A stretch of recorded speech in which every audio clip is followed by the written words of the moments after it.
So if you use Elementor header and footer and you are experience that it doesn't load, you're trying to load it and it's not loading, here's a quick fix to solve that problem.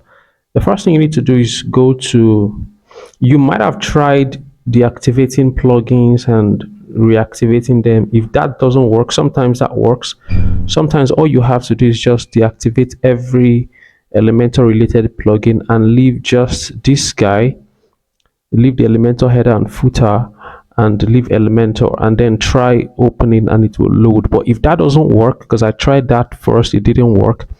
If that doesn't work, just go to your settings. Under settings, go to permalinks. When you get to permalinks, what you want to do is just click on save.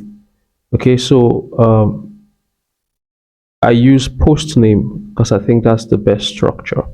There are many link structure people like, but I prefer the link structure of just post name.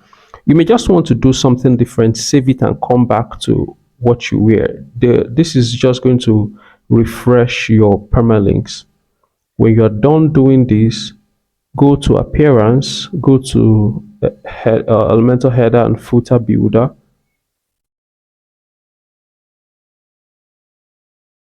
Now when you click on edit with Elementor, where is it?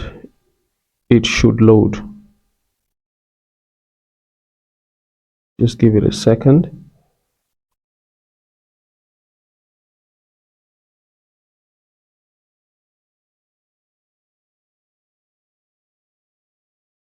Beautiful. So it loads.